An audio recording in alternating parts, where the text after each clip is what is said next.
I imagine that right now you're feeling a bit like Alice, tumbling down the rabbit hole. Let me tell you why you're here. You're here because you know something. What you know you can't explain, but you feel it. You felt it your entire life. That there's something wrong with the world. You don't know what it is, but it's there, like a splinter in your mind, driving you mad. It is this feeling that has brought you to me. This is your last chance. After this, there is no turning back. You take the blue pill, the story ends. You wake up in your bed and believe whatever you want to believe. You take the red pill, you stay in Wonderland, and I show you how deep the rabbit hole goes. All I'm offering is the truth, nothing more.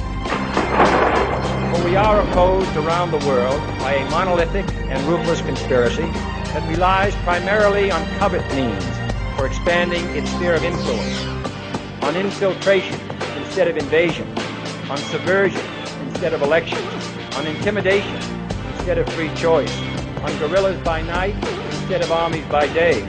It is a system which has conscripted vast human and material resources into the building of a tightly knit, highly efficient machine that combines military, diplomatic, intelligence, economic, scientific, and political operations. Its preparations are concealed, not published. Its mistakes are buried, not headlined. Its dissenters are silenced, not praised. No expenditure is questioned, no rumor is printed, no secret is revealed. But I am asking your help in the tremendous task of informing and alerting the American people.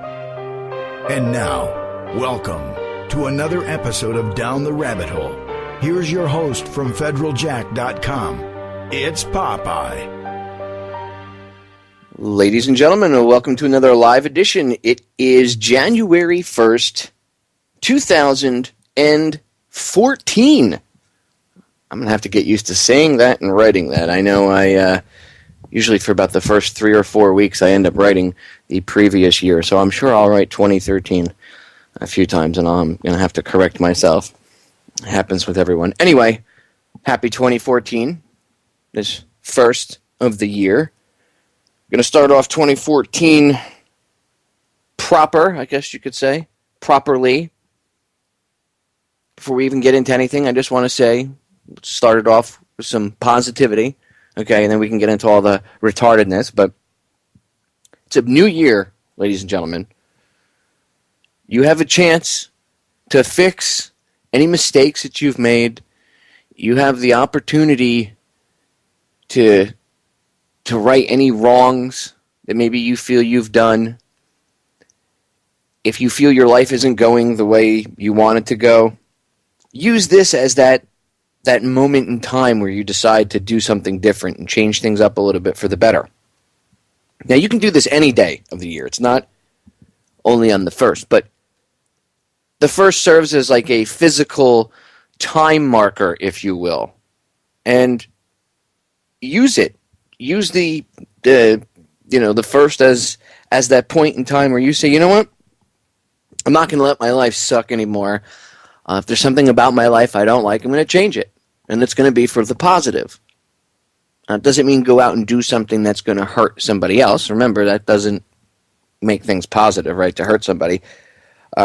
If it's in a situation like that where maybe you're stuck in a situation you don't want to be in it anymore, voice your opinion or whatever, but don't do anything that would, cause harm to anybody or anything like that. But change your life for the better. Do the right thing. Maybe if you're already on that track, maybe use this opportunity to start to change someone else's life for the better. No, I don't mean butt into someone else's personal life and try to give them advice. I mean go out and find someone that's homeless and give them clothes. Maybe if you're smart enough, try to start an organization to get the homeless people off the streets and into a place of their own. Homeless shelters don't work. It's a joke. Okay? The ones down in Miami are a joke. They have rules that are just, if the homeless person comes in and they even remotely look drunk, smell like alcohol, or the person thinks that they're high on anything, they're not allowed in the shelter. Well, they're going to be out in the street all day. Of course they're going to be drinking. I'm not condoning it, but you have to have realistic, you have to look at things realistically and figure out solutions to the problems realistically, not just have some stupid rules. That's why most of the homeless people and a lot of the homeless people in Miami don't go to the shelters. They end up staying on the streets because that and other retarded rules, and there's other things. Anyway, do the right thing this year. Let's try to, every year, everybody always has these, New Year's resolutions they want to start off with, whatever. I'm going to do this, I'm going to do that, I'm going to lose 30 pounds, I'm going to quit drinking, I'm going to be a better person. Well, if you want to be a better person, or you want to quit drinking, or you want to lose 30 pounds, or whatever the case may be, do it. Improve your life whatever way that you think would be good for you, like I said, as long as it doesn't harm others. And then once you improve your life, try to reach out and help somebody else out that in no way, shape, or form benefits you. Like, don't try to give something to somebody that could perhaps maybe give you money down the road or something. No. Give it to somebody that, maybe there's a family in your town that's, not well off right now. Maybe the dad lost his job or something. Maybe you don't have a homeless problem in your town. Maybe there's not a lot of homeless people. Maybe there's a family or two that don't have clothes or are struggling because the father lost his job and maybe the mother lost the job, or maybe the mother was a stay-at-home mom or is a stay-at-home mom and the father was working and lost his job and he's having a hard time. Maybe if you've got clothes that your kids outgrew that would fit their kids, maybe you start a little drive in your area, a clothing drive. Get the clothes together. Give it to those people. Maybe make a couple meals for them. Reach out to them. Be human beings to one another. If you want to make a New Year's resolution, a positive one, here's one for you. All right, and don't even make it a resolution. Just do it. Because people make these resolutions and then they feel that they've made the resolution, they feel good, they pat themselves on the back and they move on. They forget about actually doing the change, for the positive that they said they wanted to do. Just go out and do it. Just go out and make the world a better place. Let's start off 2014 on a positive note. Go out there and make the world a better place. However you do it. Figure out a way to do it. However you do it. And inspire others to do the same thing. Love your neighbor. And yes, you have to be careful. I know that, there's cases where there's psychopaths living next door and everything. Problem is the media and all these cable TV channels and the powers that shouldn't be would have you believing that everybody is like that. And yes, there are psychos out there.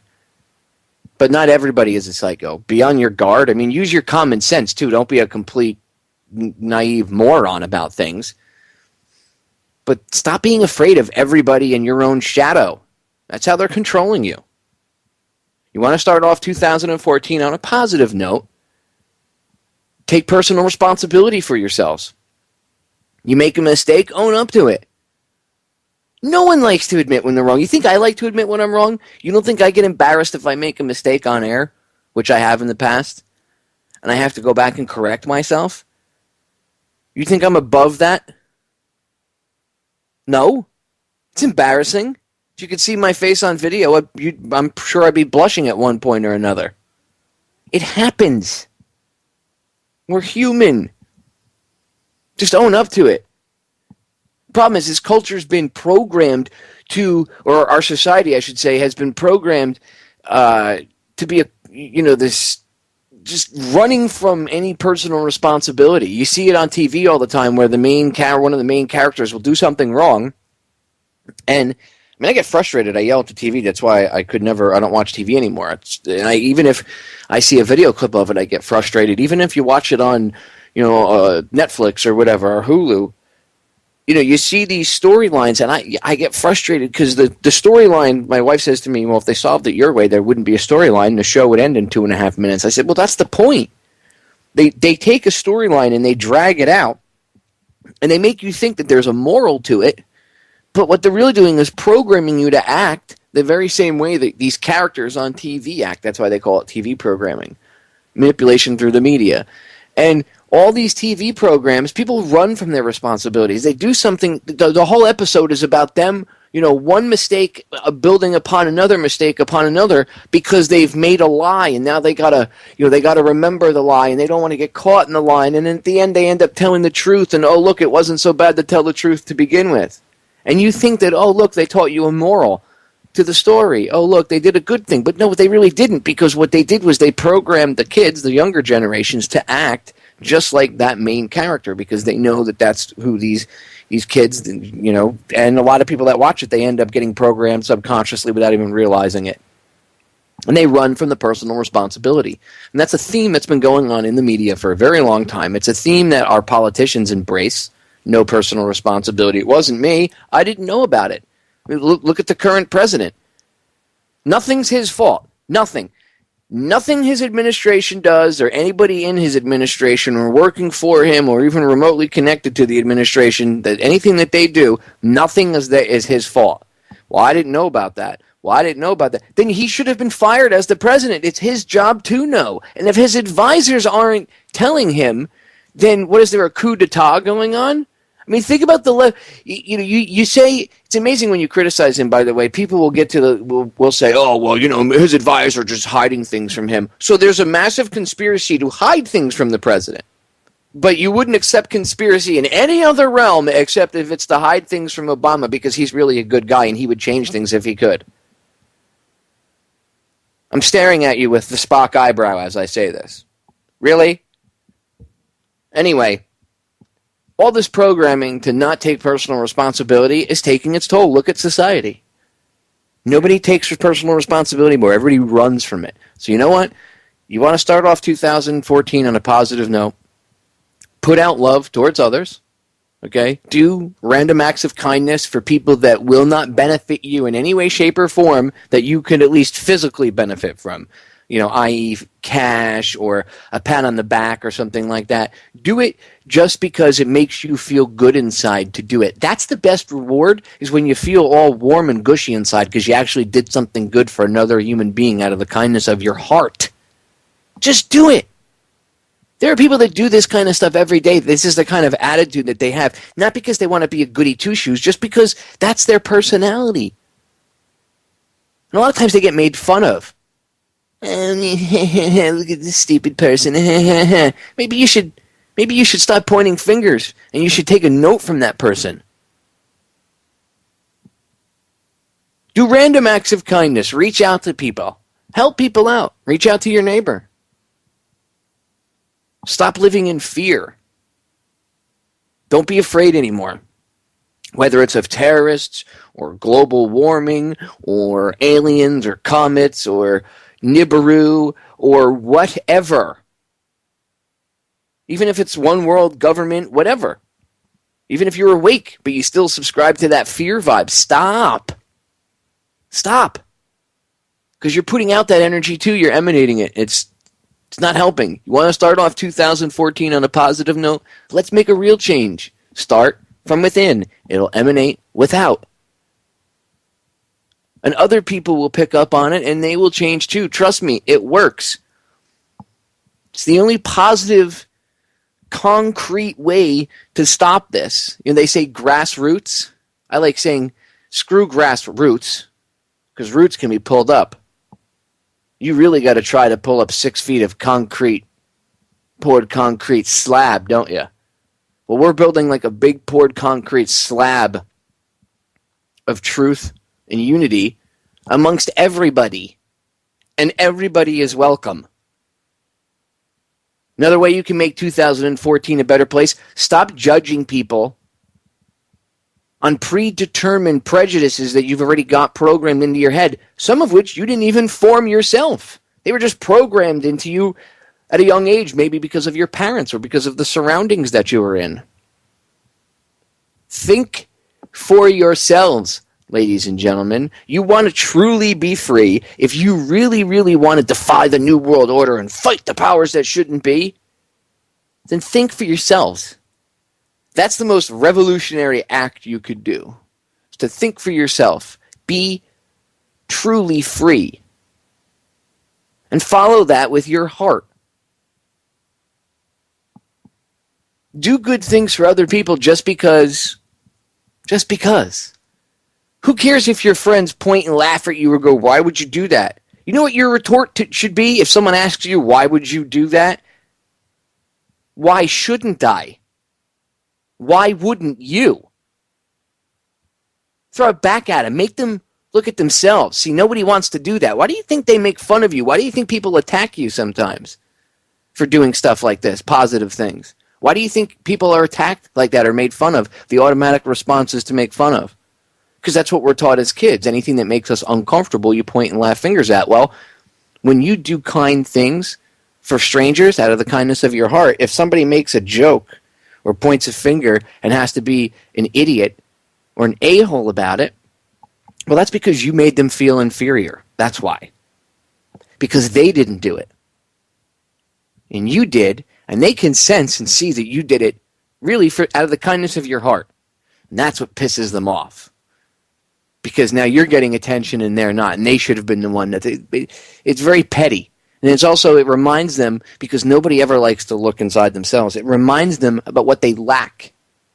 It's like when people project things onto you. It's like if you're dating a woman and she's cheating on you, or if you're dating a guy and he's cheating on you, and they accuse you of constantly, oh, you're cheating on me, or I think you're doing this or that. They're projecting their own guilt.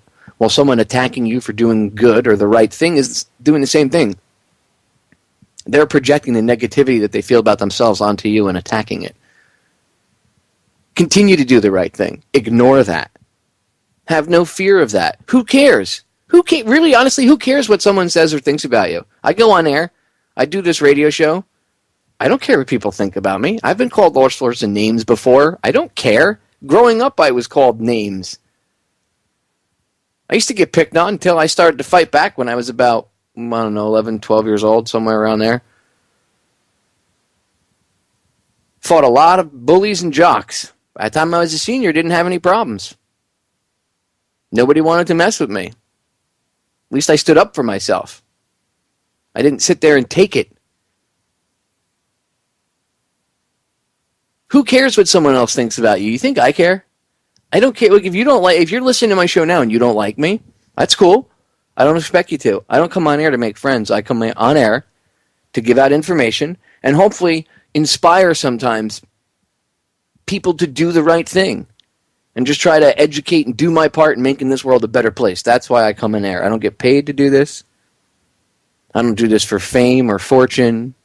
And I really don't care if you agree with me 100% of the time or not. In fact, I don't expect you to. That wouldn't make for a healthy discourse anyway. I wouldn't expect everybody to agree 100% with me. That's fine. I don't care. You shouldn't care what other people think about you either. I mean, isn't that how they get you to buy stuff, right? Like the line from Fight Club.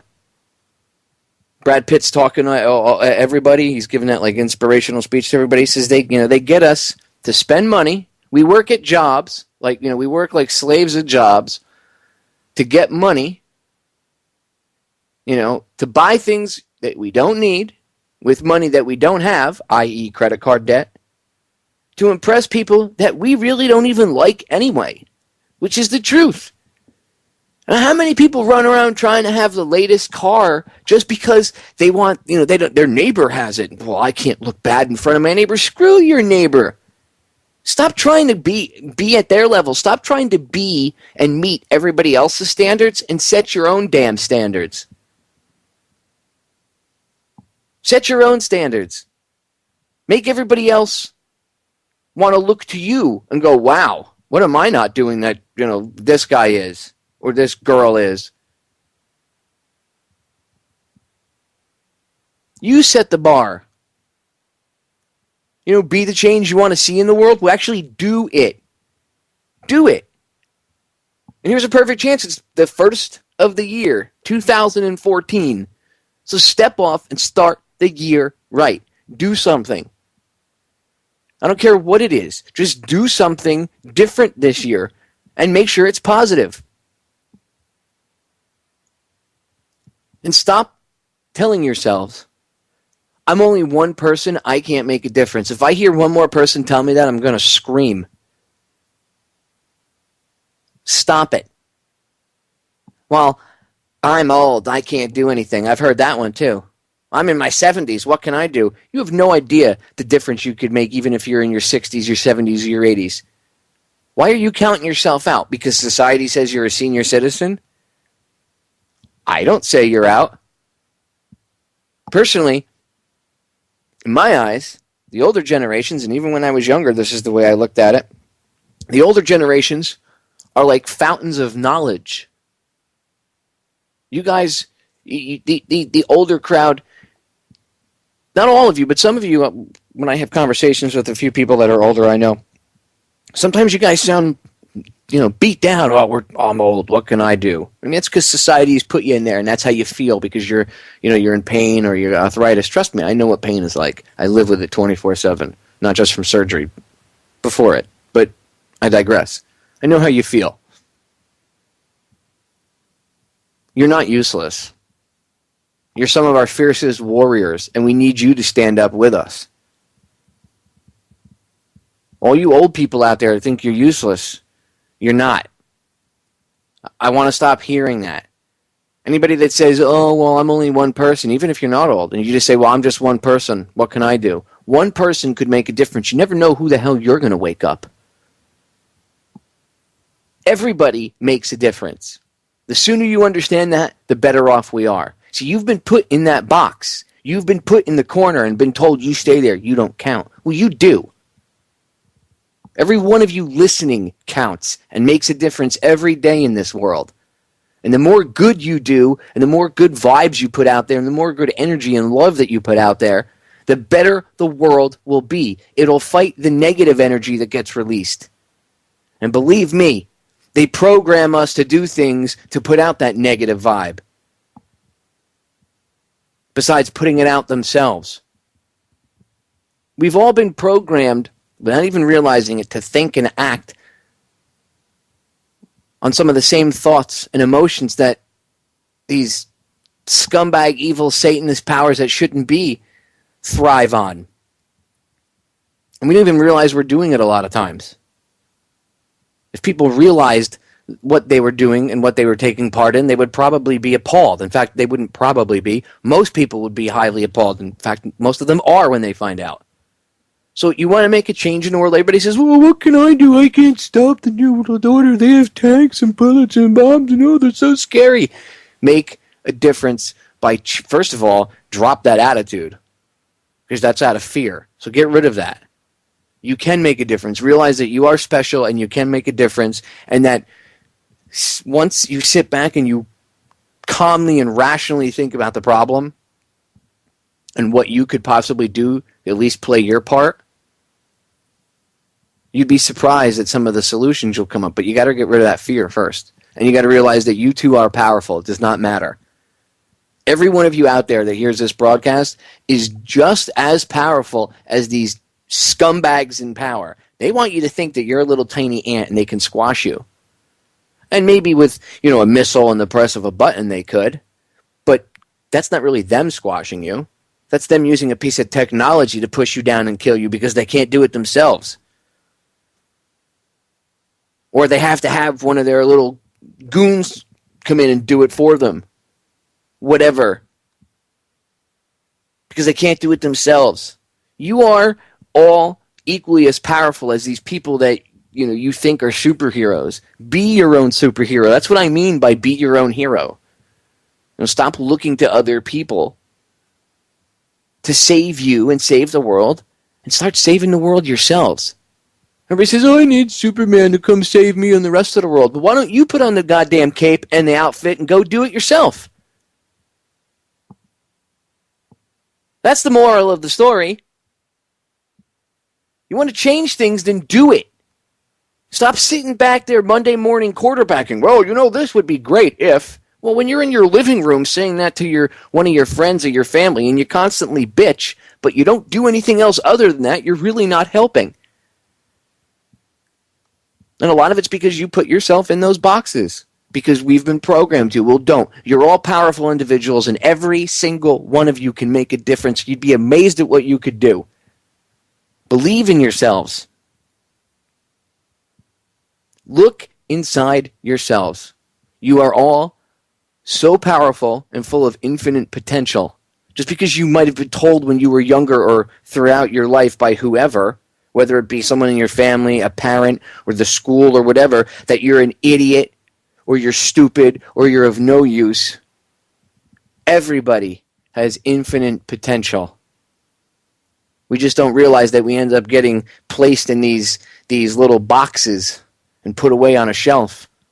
We don't even realize it. We end up doing it to ourselves because that's what we've been programmed from childhood to do. Stop it. Step up out of that box. It's like the audio I played a couple months ago. The inspirational piece I made. It's on YouTube. Think outside the box. You want to start off 2014 right.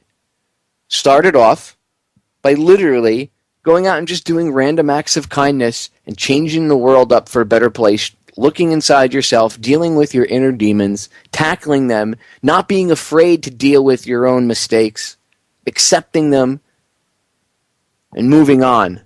You'd be surprised how much your world, your personal life will change, and once that does, the energy that you emanate will then change the world, the outside world, for a better place. That is how we beat this New World Order. And that's how you beat their mind control programming too, because you get your personal power back.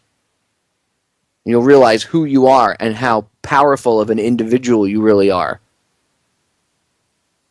And that's extremely important. All right, break coming up, ladies and gentlemen. Don't go anywhere. When we get back, we're going to get into a litany of topics.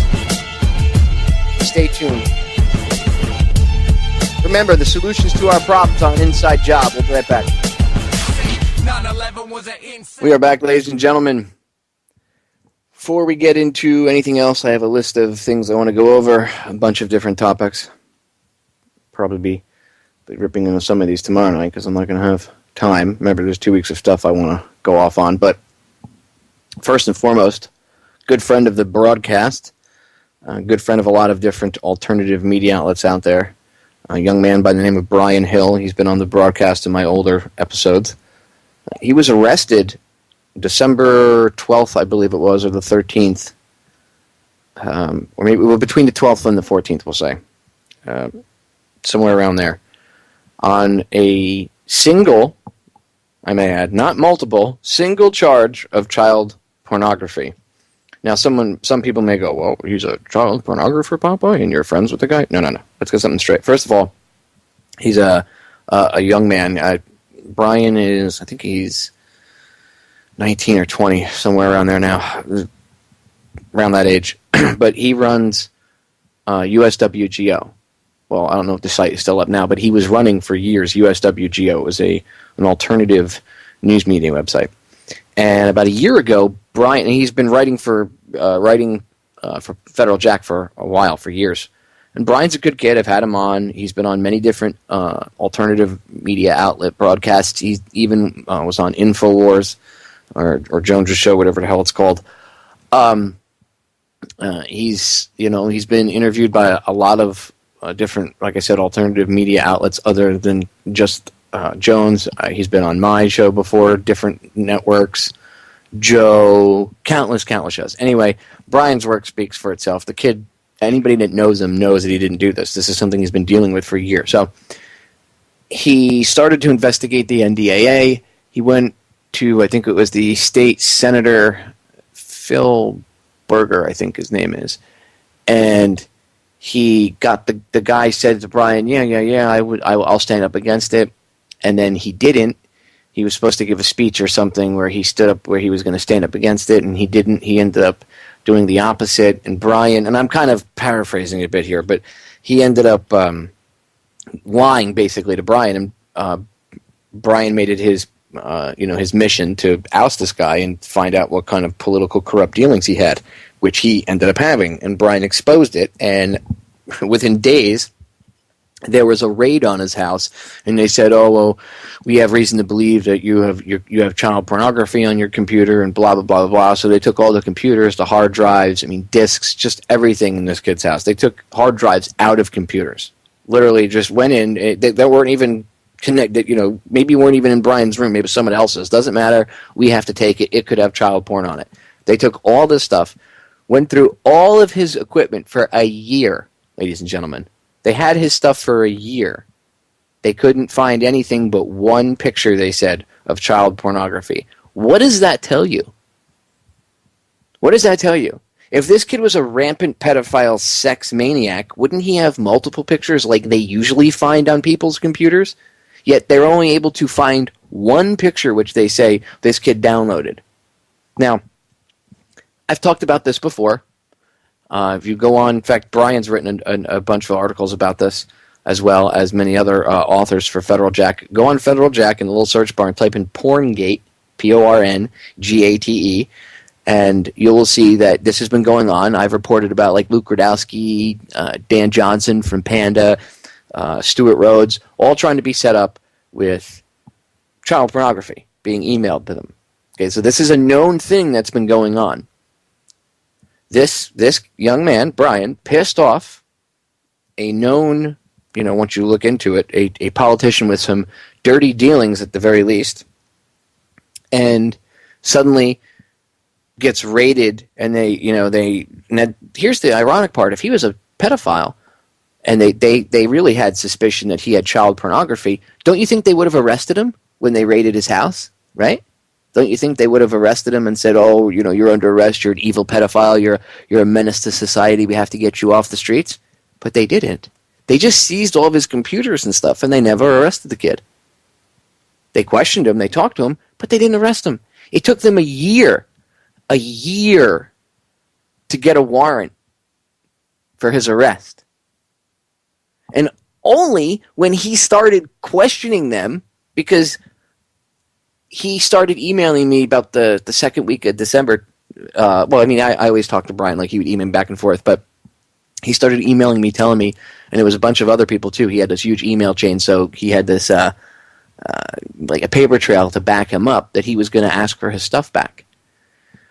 And as soon as he started asking for his stuff back, and he had a lawyer as soon as he had a lawyer look into getting his stuff back, is when he found out that all of a sudden the wheels started turning, and all of a sudden they wanted to arrest him.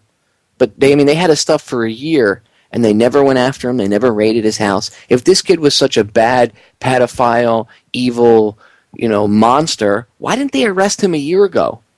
Why did it take a year to go through his hard drives? I don't want to hear, well, Popeye, it takes a while. Horse shit. It takes that long to go through someone's friggin' hard drives. I could do it in 2 days. Go through and see what's on there. With the right friggin' software, you could buy your own software and recover deleted images or whatever else is on there. Well, we had to do forensics, and you know what? It sat in the corner for 4 or 5 months collecting dust. Why don't you just admit it? Probably done on purpose. And then suddenly there's a charge against the kid, and they arrest him. And they lured him, because I saw the emails, he sent them out to people. They lured him to the police station because he's got autism. So they think he's stupid. By the way, just because Brian's got autism doesn't mean he's stupid. The kid's highly intelligent. And he's on point. But they lured him to the police station, and he kind of had an inkling that they were going to do this, but he wanted to get his stuff back. And they lured him to the police station saying, yeah, you can come get your stuff, blah, blah, blah. There's no, we're not going to arrest you. We're not going to mess with you. And then he didn't go down there. He ended up getting admitted to the hospital because he's also diabetic. Brian's, got some medical problems. And after he was in the hospital for a few days, they came and arrested him and then brought him to the jail. And apparently, according to his family, they haven't been giving him his insulin shots. They've been, not in the time frame that they're supposed to be. They're denying him shots here and there, or not even here and there, more so than giving them. He's sick. His spirits are kind of down. He's obviously, because this is what they do. They separate you from everybody, and then they browbeat you. Not physically, obviously, verbally, but he's been arrested since about mid-December. Now, I didn't find out about this until I think it was Christmas, the day after Christmas, December 26th, and he'd already been in jail for jail for about a week and a half, 2 weeks. And I found out I had surgery, so that week he had been emailing me, and I'm going to try to get my stuff back, and then he ended up going in the hospital and getting sick. and then I had surgery, so I was disconnected from the world. And the next thing I know, I think it was his grandmother. She was emailing me or messaging me on Facebook because she found me on Facebook. She knows who I am, and she said, please let everybody know Brian's been arrested and blah. And I was completely taken aback. I was actually surprised that they really. I mean, I kind of had an inkling that they might lure him in, but I was surprised that they went and arrested him. I mean, it's been a whole year, and suddenly they go and arrest this kid. So, do I think personally that Brian downloaded any child pornography? No, because if he was looking at images of child porn, they would have found more than one image. Duh. Why would a quote unquote pedophile only have one image that they were able to find? And I'm talking like they did forensic recovery and everything. So, and it wouldn't be hard for them to, if he had clicked on an attachment or something, and I believe he even admitted that he had clicked on an attachment or something that he didn't mean to click on or something like that from an email. And that happens. That's how they do it. That's exactly how they do it. They put a link in, hey, click here, I got some evidence, on this, and then you click on it thinking that's what they did to Luke Rudowski. They went as far with Dan Johnson and Stuart Rhodes as pretending to be one, emailing the other one some information, and if Stuart Rhodes had opened up the supposed email from Dan Johnson, it would have, it had child porn images on it. It would have, it would have been on his computer, and Stuart Rhodes would have been in jail too, whenever they felt like arresting him. So, do I think Brian did it? No, I do not. I've known that kid for years. He's not a pedophile. He's not a sex pervert. He's none of the above. Okay? And this is boss hog justice you see going on over there. Right now, I don't have any emails or anything to give out to anybody. Anybody that has Facebook, there's a Facebook group you can ask to join, but you can also go there and find out the latest updates on Brian. I'm working on getting some of his family members on the show, either live or talking to them off air, and then I'll air it later on that night.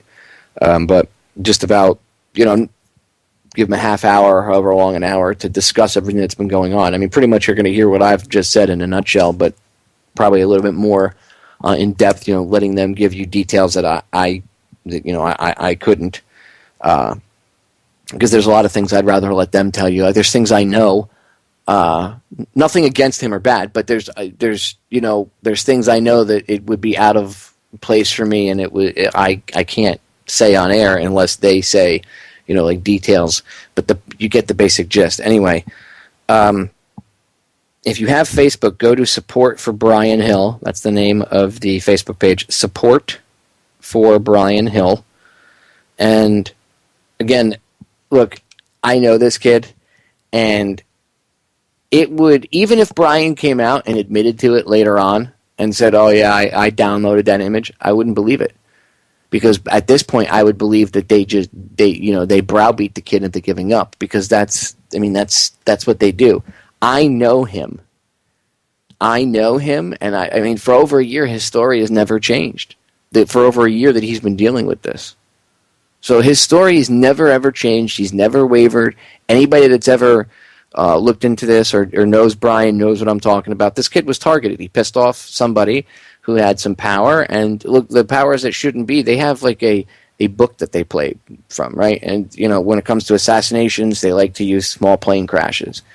When it comes to character assassination, they like to use the child porn thing. I mean, it's not a coincidence that everybody suddenly in the past year, 2 years, especially, and even before that, but heavily in the past, let's say, year and a half, 2 years, in the alternative media community is being targeted with porn or child porn. And people could say, well, Brian's a little guy who, the New World Order wouldn't want to take him out. No, but, okay, maybe not the head of the Illuminati, maybe not them. But what if it was perhaps this evil state senator? And I say evil in quotes, but this state senator, that's a scumbag. What happens if he said, look, we need to make this problem go away? Do something or whatever. He says something to his chief of staff. His chief of staff is a real dirty bastard, maybe. Whatever. That's how it works. That's how it really works. I mean, look how Rand Paul, everybody loves Rand Paul, right? Look how he reacted when Abby Martin and Luke Rudowski got in his grill was about a year ago. And they were calling him out for, being somewhat of a war hawk and a warmonger a bit. And, like calling him out saying, you've talked about these secret groups before. What about Bilderberg? What about this? What about that? And he was being very different than he was in years past. And because they put him on the spot and the video went viral, Abby Martin ended up getting harassed at work because she works at RT. She ended up getting harassed and called in. I've played the audio on air. She got called into wherever the hell it was. I forget what building where she had to go, but she had to go into the building, one of these media buildings, whatever. And it was one of the head of MSNBC. Well, not the very high up head, but one of the heads. I forget what his official title was. I think it was news director. But MSNBC, Fox, CNN, Al Jazeera, and they were all questioning her as to what she was doing, blah blah blah, why she was harassing Rand Paul, and she had done this not as an RT journalist, but in her spare time with Luke, as a free and private citizen of this country, supposedly, right? And they harassed her and messed with her job. Let her know that they rattled the cage a little bit. Let her know that perhaps, you want to be careful, little girl. You want to keep your job. You like making money. You like being able to pay your rent. Yeah, well, then you better not shake the tree too much. Maybe you need to learn. That's what that was. And all they did was get in his face and video something.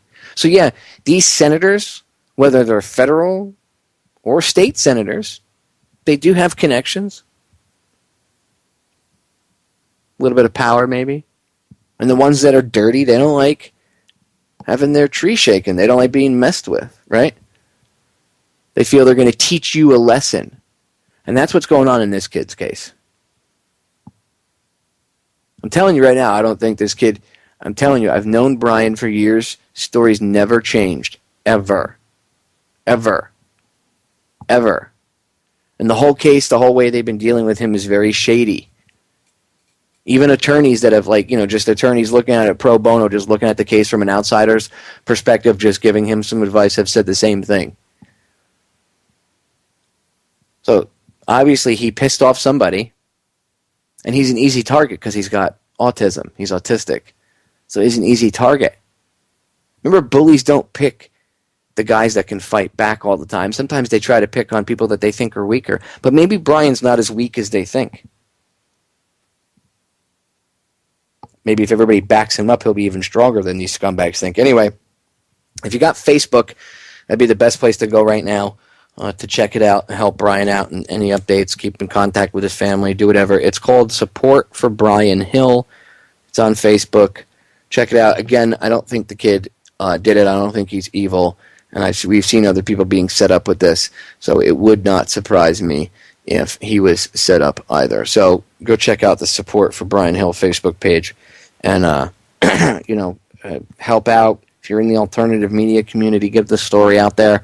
If you need any background on it, go on Federal Jack and type in Brian Hill or USWGO or Porngate, and the older articles that he's published should be up there. I've never deleted any of his stuff that he's written, and he's written about a lot of this stuff going on, and as have... There's other writers. There's a writer I have named Benjamin Franklin. If you look, he goes by the name Ben Franklin. Look him up. He's on there. He's written about Brian's story and about Porngate as well. There's a bunch of different articles up there over the course of time that have been put up. And you can follow it, this timeline, and you can see. So, I mean, again, they went after low-hanging fruit because these people are scumbags. It's the way it is. Dirtbags. Moving on. Again, support Brian Hill. Support for Brian Hill is the Facebook group to go check out. So, moving on, I want to get into a few other things before the hour. Second hour, we're going to get into a couple different things, but I'm trying to find the article. And, of course, now I can't find the article that I want to find. But I'll have to find it on Federal Jack. It should be on Federal Jack if I remember correctly. I remember posting it. But in New York State, they're going to be spraying fracking waste onto the roadways. So this stuff that is poisonous and pollutes groundwater and pollutes the ground if it leaks into the soil or anything, pollutes the grass, kills a lot of stuff. They're going to spray it on the roadways. And it's funny because I posted this article up on Federal Jack, and within a day, this company called Enviro Equipment, which is probably connected to, they're connected to fracking from what I could gather, is like, oh, of course, this is wrong information. This stuff isn't, the brine liquid that they use isn't horrible at all, and blah blah blah blah blah. So I'm gonna read you a little bit from this this article really quick. Excuse my throat's dry tonight. I'm gonna read a little bit from this article. I have it up on Federal Jack. It's listed right at the bottom of the featured story section. It's the last one at the bottom there. It says, environmental group warns of fracking waste on New York roads. Despite a moratorium on fracking in New York State, more than a dozen municipalities have received state approval to spread a fracking byproduct on their roads. So you don't have to worry if you think that you, or I should say you have to worry if you think that you defeated fracking in New York State and they can't poison our grounds with that horrific crap. Contraire, mon frere. Check this out. The fluid, called production brine, can now be spread on roads in Wyoming, Erie, Cattaraugus, I'm probably pronouncing that wrong, and Seneca counties, according to state documents obtained by Riverkeeper, a group that advocates for cleanup of the Hudson River. An additional 10 municipalities in Allegheny and Steuben counties have received state permission to spread waste brine from natural gas storage. 9 counties have banned the use of fracking brine on their roads because it contains pollutants, according to Riverkeeper scientist Bill Wegner. They include 5 along the Hudson River in the last year: Albany, Orange, Putnam, Westchester, and Rockland. The biggest concern is carcinogens. You don't want to get that into the drinking water supplies, Wenger said.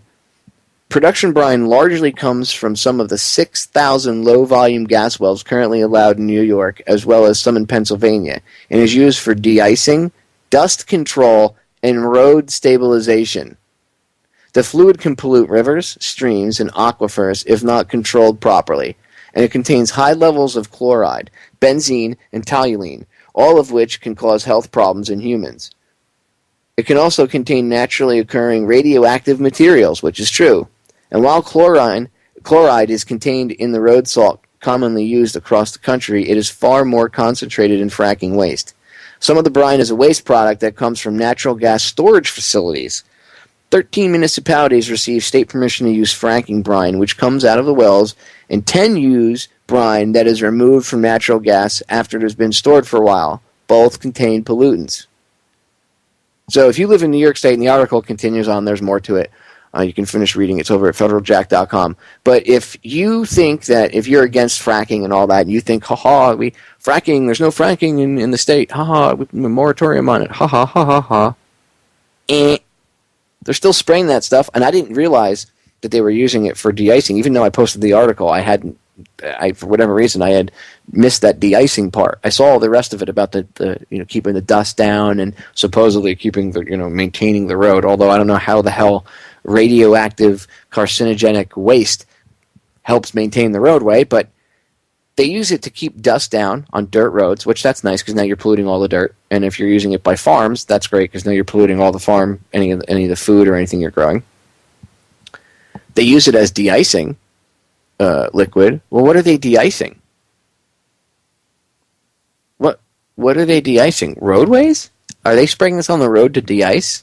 Are they using, I hope they're not spraying this on airplanes and stuff to de-ice the planes. That wouldn't make any sense. And what are they de-icing with this? And where does all that runoff go? This stuff is carcinogenic. This amazes me that these people in these counties, these politicians, there's nothing wrong with that stuff. Don't be a wimp. Well, are you stupid? Like, do you pay attention? This stuff is not good. You're spraying it on the roadway. This doesn't make any sense.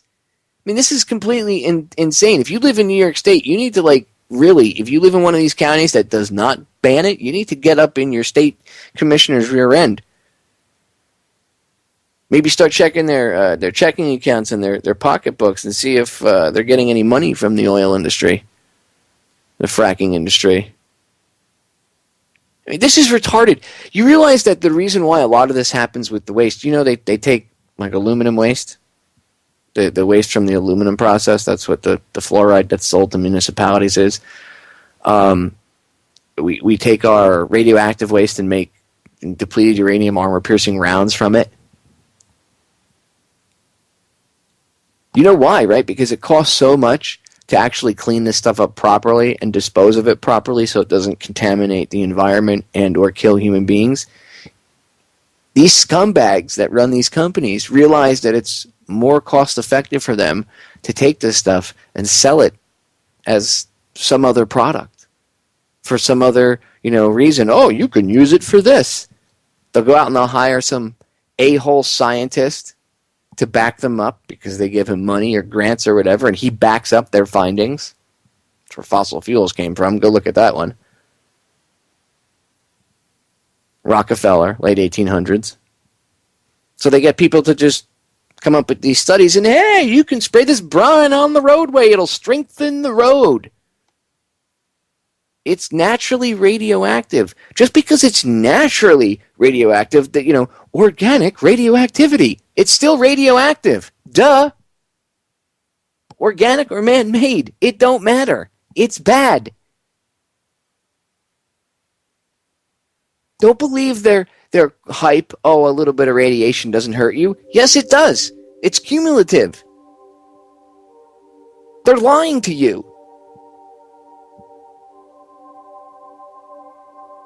Of course, they really don't care about radiation hitting you, right? I mean, they're not telling you about Fukushima.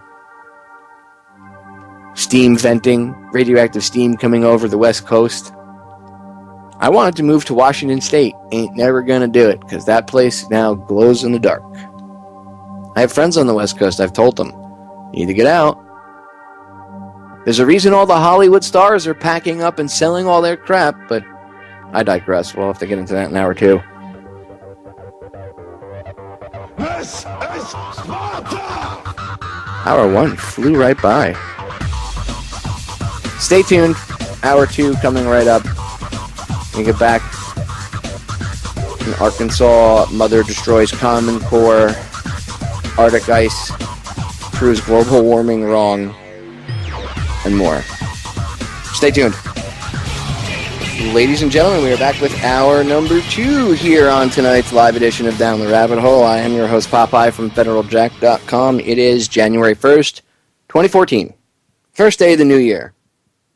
Hour number 2. I want to get into a slew of other topics. I focused on a few things. First half hour, I focused on some positivity, starting off 2014 right. I got into a few other things second half of the first hour. Now I want to get on to a few things I mentioned going out to the break. First and foremost, let's listen to an Arkansas mother, and I'm sure some of you might have heard this on other radio shows, but as you know, I have talked to Charlotte Iserby many times about this, and I have an interview with her coming up. I'm going to air in the next few days, or by the end of next week it'll be on. I have to figure out a day. I have to finish editing and stuff. I have not touched my editing software in about 2.5 weeks. I have to knock the dust off of that, but I will be getting the interview finished and aired for you all. It's about Common Core and her new DVD box set called The Global Road to Ruin Through Education. It's, if I remember correctly, it's 7 DVDs and a CD. All these different interviews, and then the CDs filled with PDFs and a bunch of other stuff. But just, it's amazing, and it's only, I think, $50. For basically an 8-disc set. You can't beat that. Anyway, I talked to her about that and Common Core many a times. I've talked about the deliberate dumbing down with Charlotte. If you go on Federal Jack, in the search bar, you can type Charlotte Iserby, and it'll come up that way, or you can just click on the DTRH with Popeye in the second header line there, and you can, because there's two headers. One has a bunch of tabs, and then there's another one below it with some of the categories. Well, in the categories header, you'll see DTRH with Popeye. If you click on that, that brings you to all of the archives that are posted, with the player and stuff as a post itself on the site. And in there, all of the interviews I've done with Charlotte are there. Easier probably just to go to the search bar and type in Charlotte Iserby, and they'll come up. And I would suggest listening to them. And I'll let you know, over the next day or so when I'm going to air the other one, so you guys can hear that too. But it's also always available in my archives, at Truth Frequency, available in the archives on YouTube, available in the archives on federaljack.com to download. Which, if you're not sure, if you're new to the broadcast, you can go over to the right side of the website, right at the very top there, where it says Down the Rabbit Hole with Popeye. There's a red and a green tab underneath it. The red one brings up the Listen Live page. The green one brings up the archive page. And then you can select what year, from 2011, 2012, 2013. Now I'm going to have to do 2014. And whatever year you want to listen to a show from, you click on that, and then it'll bring up the different, it'll bring up that year and all the shows from that year, and you can listen to them. There's also, on that page, where you would select the year you want to, whatever year of archive you want to go into, there's a link above that to the download section on Federal Jack, the downloadable archive section for my radio show. And you can download all of my shows, high quality MP3 there. Some of them are 128K, the other ones are 64K, but either way, it's all stereo quality, CD quality sound. And I encourage you to download them, put them on your MP3 device, burn them to CDs, put them on your computer, listen to them. And then while you're listening, take notes. Take notes about things I'm talking about and go investigate it for yourselves. Don't just believe what I tell you because I say it and you like the sound of my voice, or you appreciate my intellect, or you think I'm a nice person, or you just all around like the show, whatever. Don't believe me because I say it. Don't. You're not going to learn that way. And it defeats the purpose of me doing the show, because I'm not trying to do this show to be your superhero. I'm just trying to be like the teacher teaching you how to do the same things I'm doing, and how, just trying to show you that we're all on the same level.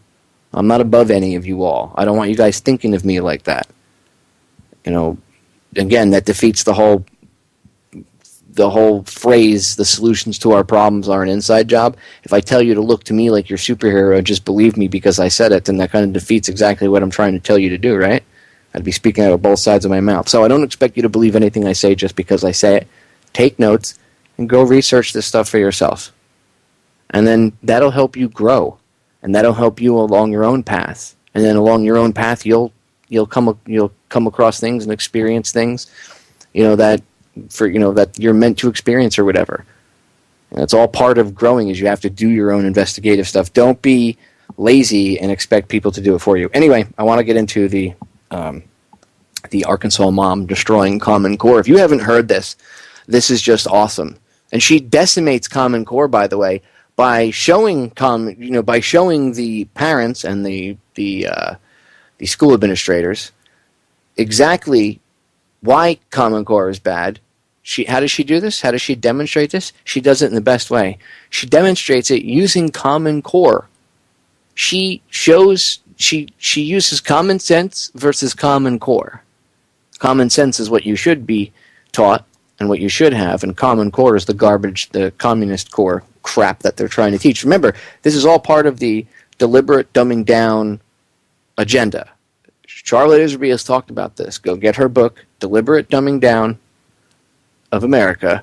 It's deliberatedumbingdown.com, and you can get the free PDF version.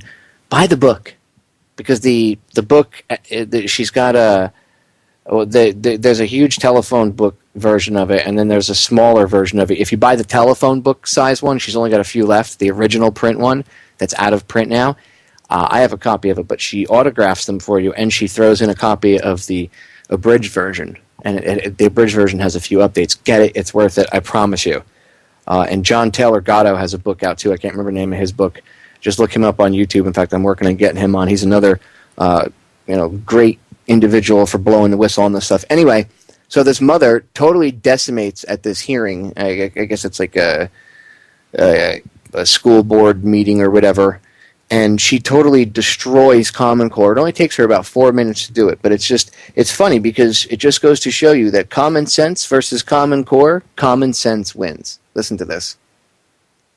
So all that's done. Now, we are down to our public comment time. I would like to recognize Mrs. Karen Lamoureux, who has 3 minutes to speak. Thank you. You're welcome. Madam Chairman and the board. My name is Karen. I'm a mother of 3 in the Pulaski County Special School District. I am here today not speaking just on behalf of myself. I'm here representing 1,110 other parents, educators, and taxpayers in our state who have some very serious reservations about the Common Core initiative. We are not alone in this regard. 6 other states have pulled out of their park agreement. 22 other states currently have legislation pending to either get out of Common Core or to make significant changes to it.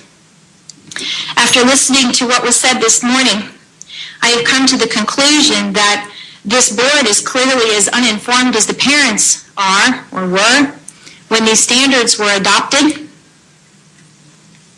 We were told the same thing that you were told, and that Common Core is a set of rigorous, college-ready, internationally benchmarked standards that prepare our kids to compete in a global economy. This is nothing more than an empty sales pitch for corporations and government agencies to profit from our kids and sell them downriver in the name of saving education. I have a math question for you, board members. Are you ready? Get your pencils out. I'm not kidding. Are you smarter than a Common Core 4th grader? Let's find out. The problem is, Mr. Yamato's class has 18 students. If the class counts around by a number and ends with 90, what number did they count by? I'll restate the problem. Mr. Yamato's class has 18 students. If the class counts around by a number and ends with 90, what number did they count by? Does anyone on the board have an answer? 5. And may I ask, madam, how did you come up with that answer? 18 into 90. You know why? Because that's what makes sense, right? That's the way we were taught to do it in the 4th grade level. This, however, is what the Common Core standards expect our 4th graders to do. If they saw that in those 2 steps they get it marked wrong, they are expected to draw 18 circles with 90 hash marks, solving this problem in exactly 108 steps. Board members, this is not rigorous. This is not college ready. This is not preparing our children to compete in a global economy. Skipping rote memorization of multiplication tables is hindering their ability to master long division and fractions later on in the semester. And now our children who were testing in the 80th or higher percentile in math last year are now coming home with C's, D's, and F's on their report cards. Not because, as Arnie Duncan would put it, that white suburban mothers think their children aren't as brilliant as they thought they were, but because, thank you, I encourage you to listen to us when we send you our emails, despite the comments that were made by our chairperson here today. Our concerns are not based on hysteria or propaganda. They are based on fact, and we are prepared to present those facts. Can you see the trembling in my voice? Parents have not had a voice here, and you need to listen to our concerns. We are moving forward with our legislature to make some very serious changes to this, and all I ask is that you bend your ear and take us seriously. We are college-educated parents. I come to you with 12 years of college education and a former member of the National Honor Society when I tell you this is not working, and it's not what they told you it would be. We will save the privacy concerns and the testing concerns for our legislature. But when it comes to standards, that's your ball court, and we need you to help us with this because this program is dumbing our children down. Thank you. She's 110% correct. And she's right, there are privacy concerns and other concerns.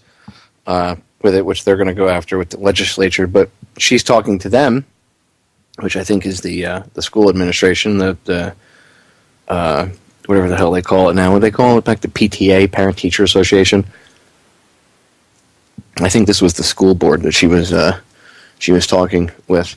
But they are. Common Core is literally dumbing kids down. I mean, you saw the problem right there. Very simple math problem, which you could solve in 1 or 2 steps, right? Maybe 3 steps at the most. 108 steps. They want you to draw circles with lines and all this other crap in it. What? What is that? You know what that is? That's teaching a certain way to think. And only a certain way to think. And if your kid solves the problem in 2 steps or 3 steps, they're labeled a problem child. How do I know this? Because the predecessor to this stuff, and Charlotte has talked about this and agreed with me, the predecessor to this stuff was the crap that they tested us with when I was a kid. And it was the same way. You know, I failed algebra class and had to go to summer school 2 years in a row for math. I was made to feel like I was stupid and I wasn't smart enough. And for a few years, I actually bought that when it came to math. Actually, for a very long time, I thought about that when it came to math. And I would limit myself and say, well, you can't do this because you're going to need math or whatever. For a brief period of time, I did believe that. I was dumb when it came to math. I was smart with other things, but math, I was dumb. And I realized that I wasn't stupid because, see, I could get the same answer the teacher could. I just wouldn't get it in the exact same way the teacher wanted me to get it. And I failed 2 years in a row and had to go to summer school because of it. Now, when I look back and I see if my mother were still alive, I'd be able to show her this. And I'd be able to point this out to her, and she would be like, wow, you know, you're right. Because she remembers going through all this with me. I didn't realize what was going on back then. I thought maybe there was partially something wrong with me. I thought maybe I was just playing the system. To a certain degree, I did. But I also thought I was being singled out. What I didn't understand was why. Well, Common Core is just like that, but to a whole new level. Trust me when I tell you, kids are not being taught how to think. Aren't you glad that I didn't pay attention and conform to those standards? You all tune in to listen to me, right? You like my opinion on things, my take on things, my analysis. Can you imagine if I had adhered to their standards and did what they wanted to do and changed my way of thinking? I don't think my spirit would have allowed it. That's just who I am. My mother even told me I was a born rebel, but that's besides the point. How many people do you think out there that are possible, you know, future radio show hosts or whatever, and they're, you know, or future whatever, maybe astronauts, whatever, and they're told you're not going to be more than a garbage man because you don't think, they're put down. Oh, you don't think properly. When in reality, they're thinking properly. They're actually thinking for themselves. But because they don't fit to a prescribed factory setting. See, schools, I've said this before, schools are like a factory. The teachers are more quality control personnel than anything else. Your child is the product. The testing is the conveyor belt. The quality control method. The teachers sit there and they apply the tests, and then the tests are graded, and the tests are like quality control standards to see if your little product is being molded the right way.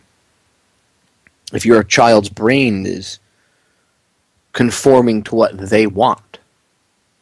If little Johnny or little Susie is thinking the way they're being programmed to think. Or if they're thinking for themselves and that the control's not working, well, then the child's a problem child. Mrs. Johnson, your little Johnny has ADHD. He needs Ritalin or some other drug. Now, I don't know how they really determine how Ritalin will affect someone, because I know that people that don't have quote-unquote ADHD, although the guy who supposedly came up with the disease says it's fake. So people that don't have it, if they take Ritalin, Ritalin's like speed. But people that supposedly do have it, Ritalin's a downer. Now, I supposedly had ADHD, and they would give me Ritalin when I was a kid, and I could tell you it was like taking a zombie pill. I couldn't concentrate. I would turn into a walking zombie. And I told my mother, I said, Mom, I don't like this crap. I don't like the way it makes me feel. And I said this on there before. At the time, because my parents were going through a divorce, and it wasn't because of my father. This was the court. This wasn't even my mother or my father trying to do custody or play games. This was the court, because the doctor had prescribed it for me, and the school was involved. They told my mother that if they prescribed it to me and she didn't, I didn't take it. If I didn't go to the doctor and get the prescription, and it was hard for them. It was much harder back in the day to track their prescriptions and if you were actually filling them out, as opposed to it is now. Everything's scanned and digitized now. Long story short, I had to pretend that I took it until I was 14. I stopped taking it when I was 11 years old, but I had to pretend I took it until I was 14, or they would have taken me away from my mother. And my father. They wouldn't have let me. It's not like they would have taken me from my mother and been like, we're going to put him with your father. Oh, no. They wouldn't have allowed me to be with either of my parents. My mom knew this. She had been threatened with this.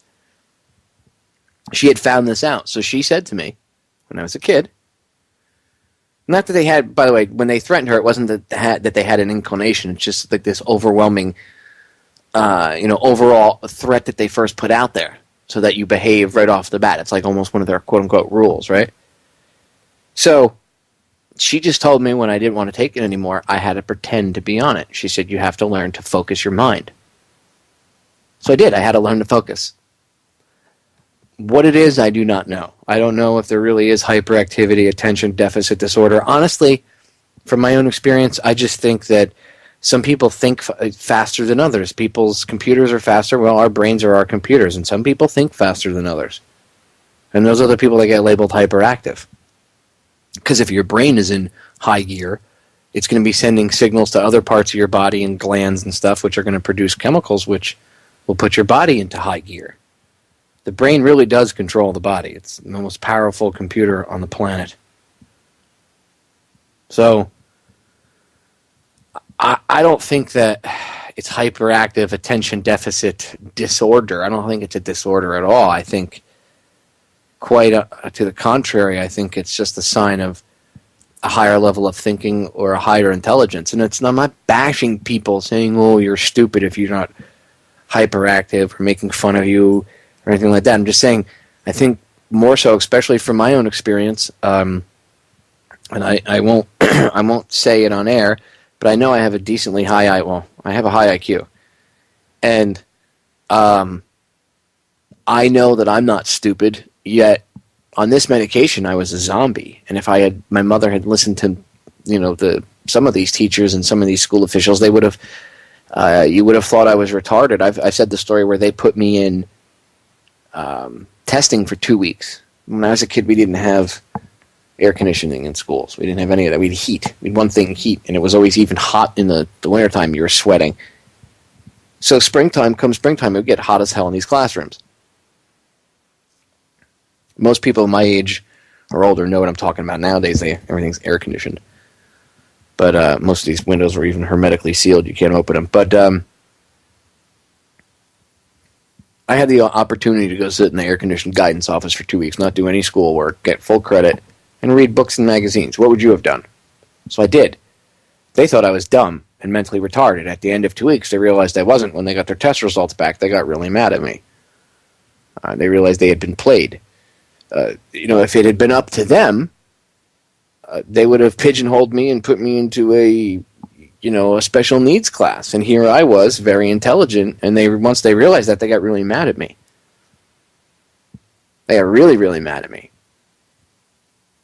Now, again, I thought my experiences with these schools and with some of these teachers was a lot of it, for whatever reason, circulated to me, right? Growing up, there wasn't many kids that dealt with this. There were a few, but not as many as there are now. Now you see it on a much bigger scale, and I understand what they were doing when I was a kid. Right? And I'm using myself as an example so you can all understand. Again, you all tune into my radio show and listen to me pontificate on something, whatever subject it may be, analyze something, have a guest on, interview, whatever. You all appreciate my intellect. Right? That's why you tune in. But the powers that shouldn't be, when I was a kid, they didn't like that intellect. That very intellect was what was targeted and made me a quote-unquote problem child. Made me a bad individual. You see what they do to these kids? And that also has a mental effect on these kids, because if you tell a kid when they're young, it doesn't matter if the kid's strong-willed or not. If you tell a kid when they're young that they're useless and that they're not going to make anything of themselves, even if the kid is strong-willed and doesn't believe it wholeheartedly, that still does affect them. And they know this. That's why they try to do that, because that's a way of them trying to get this person, this product, to fit. Or maybe we can still mold it. It's still malleable. We might be able to get this square peg into a round hole. We just got to round off those corners. Get rid of those sharp edges, that intellect. That's what they're doing to these kids. I'm glad parents are seeing it.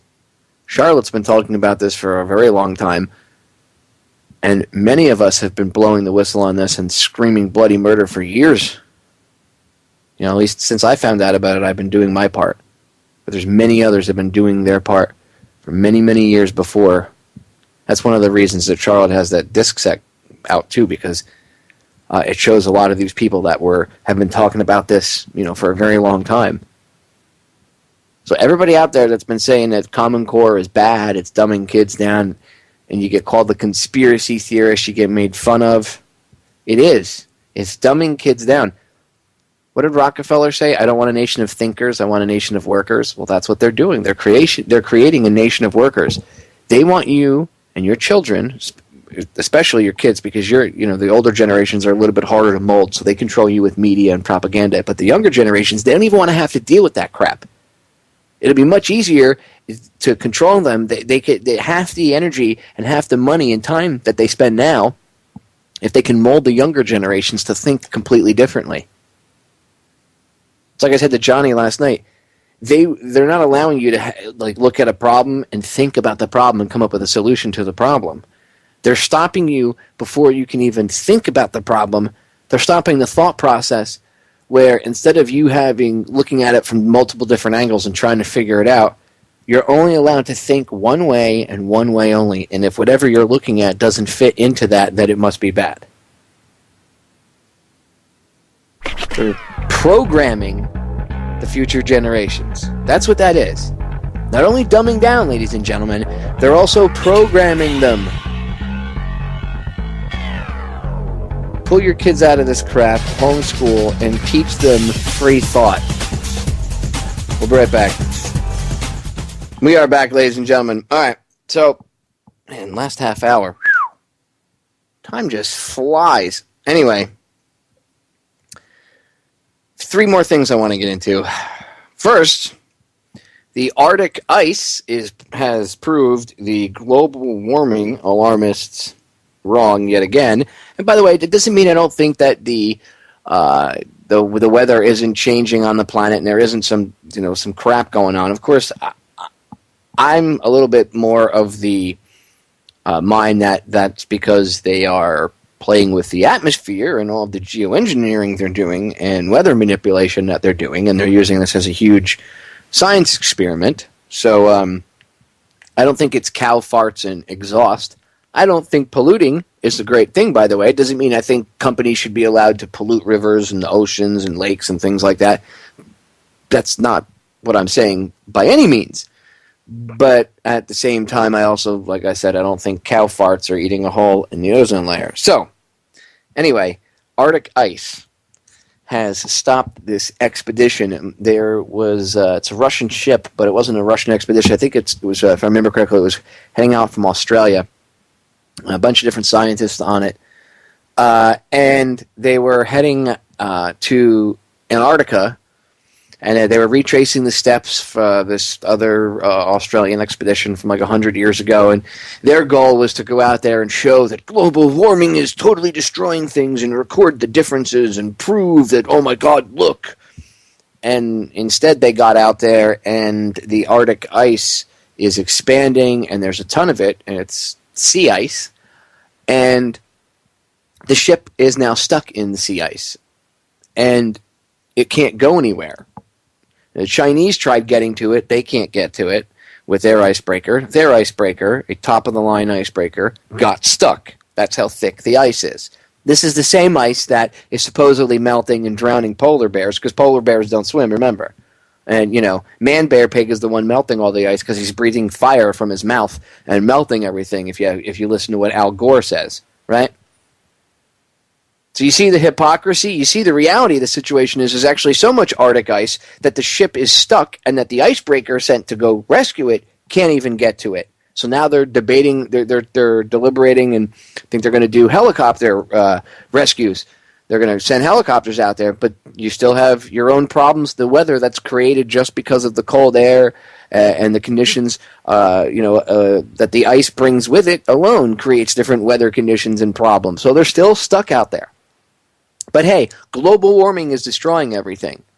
Again, I do believe in weather change, and the overall climate is changing and being modified. But again, that's by a bunch of psychotic a-holes with delusions of grandeur who, again, just like the people that lit off the atomic bomb in New Mexico, more than half of them were convinced that they were going to either crack the crust of the earth or ignite all the oxygen in the Earth's atmosphere on fire and kill all life on the planet and basically burn the entire Earth out. And they did it anyway. They did it anyway. You're dealing with real-world, literal, real-world mad scientists, people. Dr. Frankenstein, but it's not the innocent Mel Brooks version. This guy's actually the real bad guy. Anyway, so Antarctic ice proving the global warming hysteria crowd wrong. Oh my God, all the ice caps, they're almost melted, but wait a minute, the polar ice caps seem to be, the ice is expanding. And I think it was in the late 60s or early 70s, there was a report out that said that the expanding ice was going to affect the climate negatively, and we were going to have global climate change due to expanding ice, and that it had to be headed off at the pass. And then all of a sudden it reversed course, and it was global warming, and oh my God, and now all the ice caps are melting, but here's proof that they're not.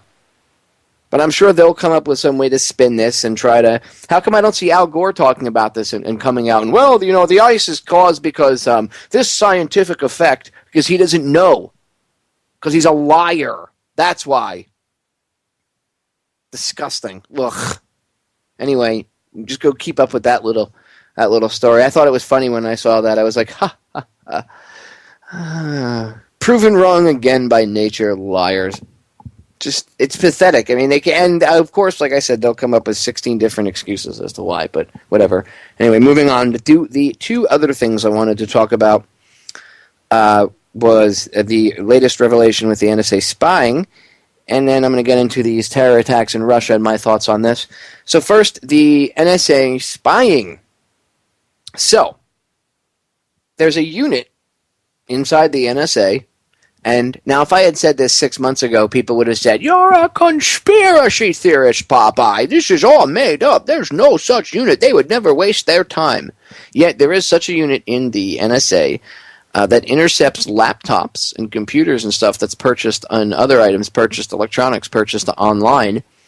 And they intercept them en route to their destination. And if they're either looking at not even so much an individual, an area is what the report says. So if you happen to live in a certain area and they think that there's a reason that the NSA feels there's a reason they have to target that certain area, anything getting shipped to that area gets routed to this special group, and they'll open up say you order a laptop.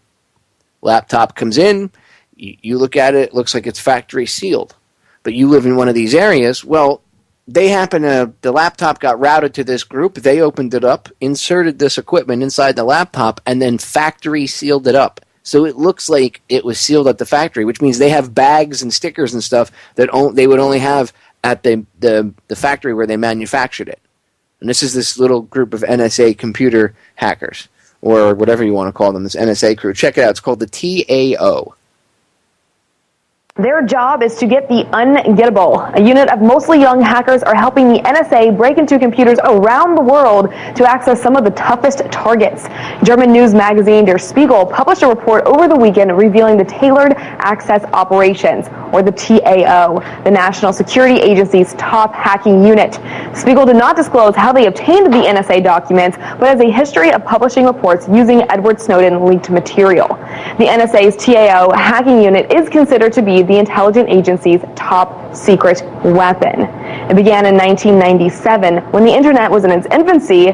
Now it's one of the fastest growing units of the NSA. This is one of the TAO's central offices in San Antonio, Texas. The unit moved into this former Sony chip factory in 2005 and is expected to have 270 specialists by 2015. Its operations include counterterrorism, cyber attacks, and espionage. They have gained access into 258 targets in 89 countries in the past 10 years. As outlined in the U.S. Intelligence Service's budget, by the end of 2013, there will be about 85,000 computers around the world infiltrated by the NSA. Most of these would be through the TAO. It's best described as a team of digital plumbers that unclog blocked access to targets. And we now know more about its long list of tools to get through these pipes. Some of their tools are passive, such as their X-Keyscore spying software. The TAO uses this to fish through internet traffic and find error reports users send to Microsoft when their Windows operating system crashes.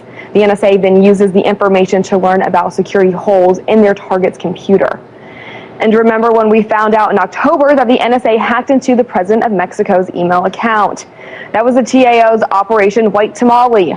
By accessing the Mexican officials' email addresses, it was then able to exploit Mexico's entire security network. One of their most sophisticated set of tools is known internally as quantum theory, which lists Facebook, Twitter, and YouTube all as its targets. Using the same type of technology, the NSA also gained important economic data from high-ranking members of OPEC, which is the powerful oil cartel that's headquartered in Vienna. Along with targeting individuals, the TAO can target entire networks, such as CME-We4 is an optical fiber that's underwater communications cable that runs from France all the way to Singapore. The TAO also intercepts shipping packages, such as laptop computers and USB drives, takes them to a secret location called a load station, and loads spyware on them before delivering them to the target. When asked about these programs, the NSA stated that the Tailored Access Operations is a unique national asset that's on the front lines of enabling NSA to defend the nation and its allies. Regarding other news at the NSA, last Friday, a federal New York judge ruled that the NSA's phone data collection program is legal.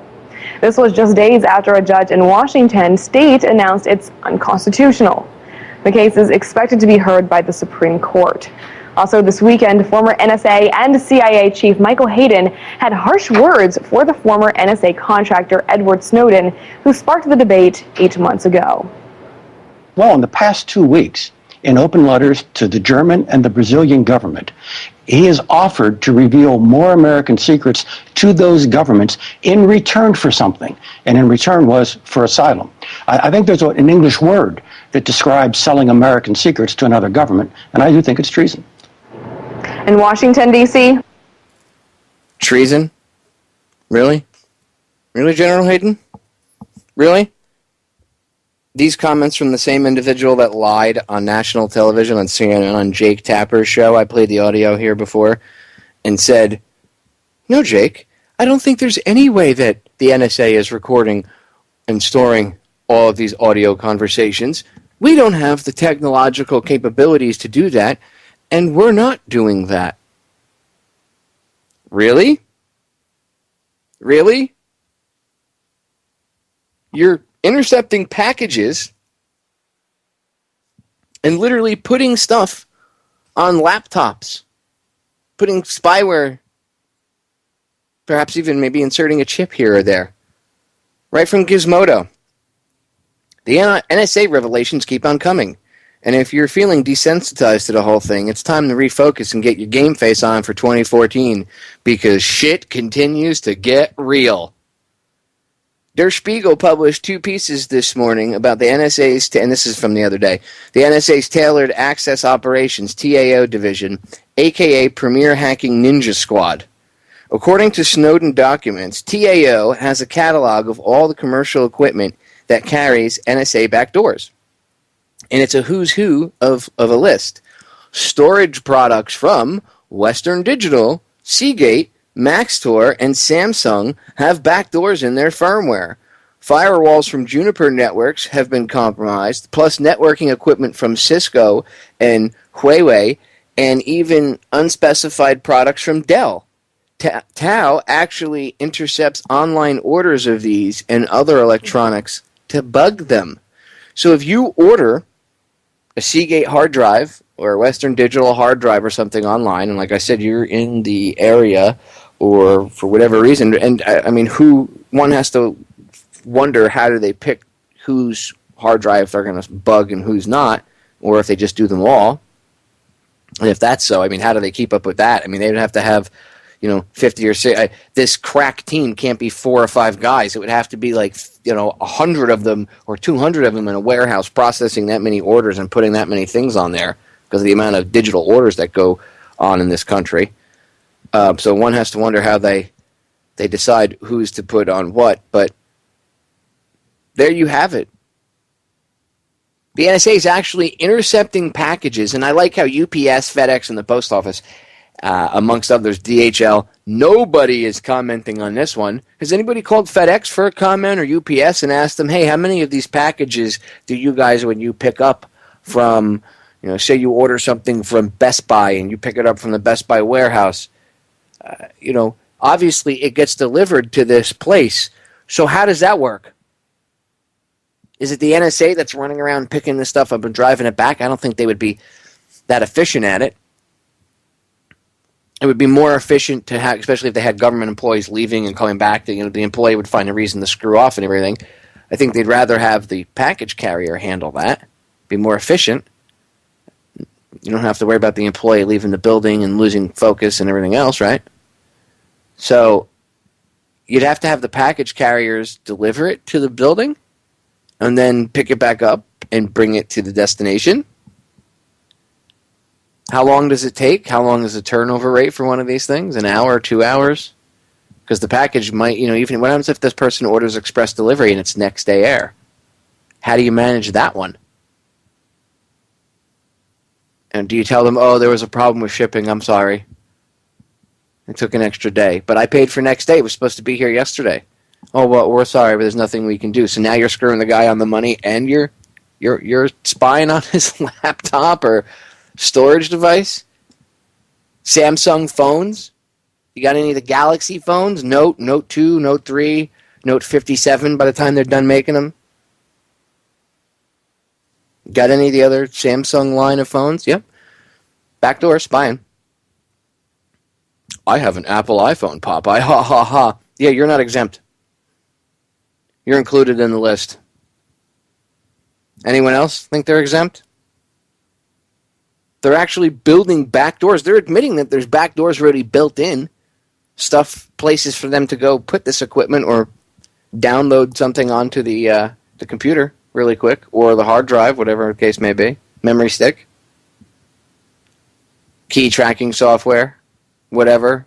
Something very tiny. You ever notice when you buy memory, you buy a memory like a hard drive, there's always a little bit of space eaten up by the program and stuff that's on there, right? And the programming that the thing comes with. Maybe some backload.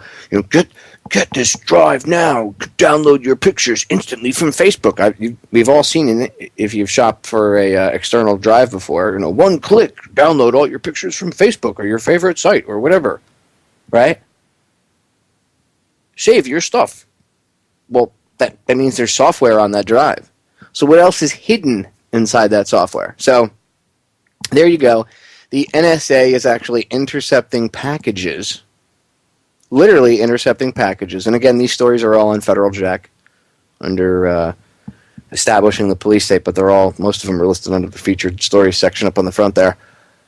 And if you hear this in the archives later on, to just look under the establishing the police state, or just type in NSA spying, that'll bring up any of the articles related to it. So, final thing I want to give you my analysis of here, because we only have, probably got about 9.5 minutes. Final thing I want to pontificate on, and I wrote an article actually about this. I have it on Federal Jack. It's titled Russia, Saudi Arabia, Terrorists, and the 2014 Olympic Games. Now, if anybody's been paying attention, to nutshell this, because I want to play a piece of audio that goes along with this, it was James Corbett on RT the other day where he's talking about this. And I want to try to fit it in. So, to basically, give you my quick analysis of it, I posted this on Facebook as just a status update, and then I decided to make an article about it because it was, it's that blatant. So I'll just read you what I wrote. A few months ago, during the last insane push for an invasion into Syria, Saudi Arabia threatened Russia with terrorist attacks if they didn't stop supporting Syria and blocking any attempt of an invasion. We all know that Russia didn't back down, and so far, no military invasion of Syria yet. Flash forward to this week. Suddenly, Russia has had 2 terror attacks in as many days, leading up to the 2014 Olympics. Doesn't take a rocket scientist to figure this one out. Follow the money, and bet it leads to the Saudis, and by proxy, the CIA. Now, I'm sure the Gladio network, the little NATO stay-behind terrorist operation could have their fingers involved in it, but the basic manipulators would be the CIA and then, by proxy, whoever they had to manipulate into helping them out. Again, Saudi Arabia a couple of months back, if you go look at the article, there's links, like where it says Saudi Arabia threatened Russia. It's a hyperlink, and you click on it, it'll show the article from a few months back where they threatened Russia because Russia's stance on not pushing for the invasion of Syria and the start of World War III, basically. And that's why everybody was like, wow, Putin stopped World War III and Obama didn't. Remember all that? Well, during that whole melee, Saudi Arabia threatened Russia. And, of course, our media really didn't talk about it much, of course. But the foreign media did. And a few months later, these very same terrorists, the Chechenian terrorists that Saudi Arabia said that, hey, we control them, we can either make them not do it or make them do it, let them have at it, and even, back them any way they need. And you have 2 terror attacks leading up to the Olympics, in the area of the Olympics. The very same thing that the Saudis threatened they would do. It doesn't take a rocket scientist to figure this one out. So I'm going to play this clip from RT. Now, RT tries to steer it like, is it an attack on the Olympic Games, blah, blah, blah, blah. And they admit that some people, think it's directly at Russia because of the Olympics. But James Corbett touches on the Saudi threat more than RT does. But I'll play this clip from RT because they're the only people, again, it was Russia that was attacked. And Corbett does put out a lot of good information. And it could be a few different things, but to me, in my eyes, this just reeks of, a retaliation strike against Putin for his stance and Russia's stance on the invasion of Syria. So here, check this out. Many are speculating that the terror attacks in Volgograd were specifically plans to target Russia ahead of the upcoming Winter Games in Sochi. It's not the first terror attack that's been linked to Olympic events. Back in July 2005, a series of suicide attacks hit London a day after it won the chance to host the Olympics. And for more on this, we can now talk to James Corbett, editor of the independent news website Corbett Report. James, welcome to RT. Very nice to talk to you right now. Do you think that all big international events like the upcoming Olympics in Sochi, for instance, are a major attraction to terrorists?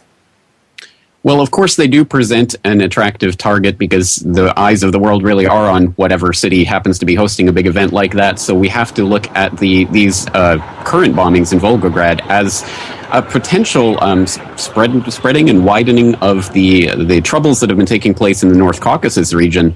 But I think what these back-to-back blasts really indicate is a widening of that threat, an expansion of it into a city that's beyond the North Caucasus region itself, where these types of terror attacks are more common at any rate, and into that transport hub, which really connects Russia to the rest of, connects the North Caucasus to the rest of Russia. So I think this has to be seen as an implication, at least, of a widening terror campaign. The July 2005 London bombings also targeted the public transport system, like the attacks in Volgograd we're witnessing right now.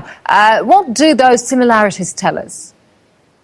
Well, not a lot in and of themselves, because, of course, there are a lot of different events that we could look at, including, of course, the 1980 Bologna train station bombing back in Italy, which, of course, was linked to the Operation Gladio that was being run by NATO forces. And, in fact, it's a rather sad irony of this entire event that the current Secretary General of NATO, Anders Fogh Rasmussen, has just taken to Twitter to give his condolences to the people of Russia on this tragedy, being a particularly sad irony because, of course, many of the Chechen rebels have been harbored through EU political asylum in European nations and in NATO countries themselves, including France and Poland and Britain, where, of course, one of the former Chechen rebel leaders, Ahmed Zakiev, has been residing for a number of years now.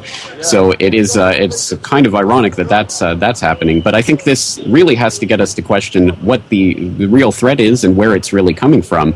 And in that regard, we can not only look at the current Chechen rebel leader Doku Umarov's promise to cause disturbance ahead of the 2014 Sochi Olympics and, of course, at the Olympics themselves, but also a direct threat that was issued according to a leaked report of a meeting between the current Saudi intelligence chief, Bandar bin Sultan, better known as Bandar Bush, and Vladimir Putin back last July, where apparently, according to these leaked reports, Bandar bin Sultan directly threatened Putin and Russia with expanded terror attacks if the attack on Syria did not go ahead.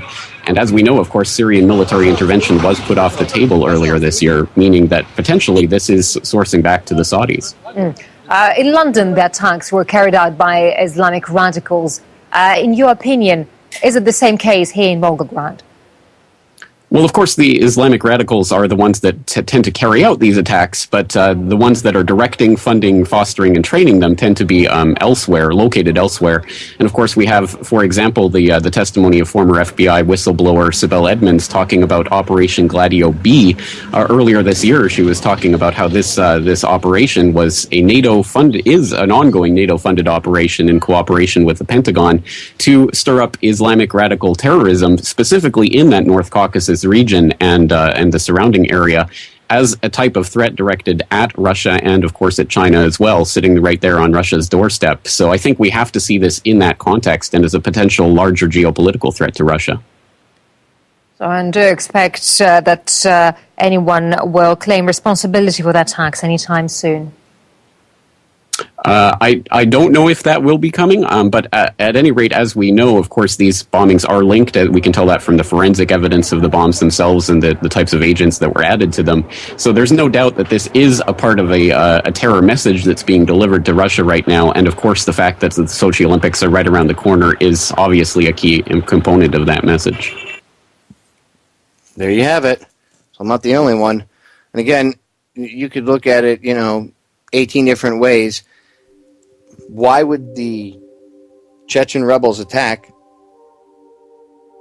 right after, even if it was last year, last July, 6 months, 7 months ago? Why would they attack according to the timetable of the Saudi threat?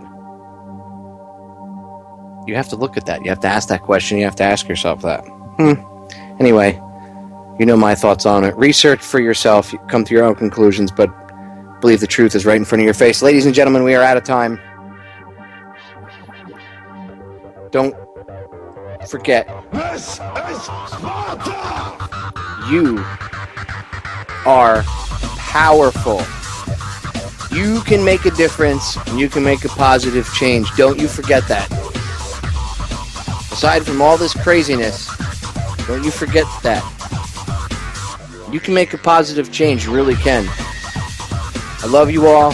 I'll catch you all again live tomorrow night. I'm out of here.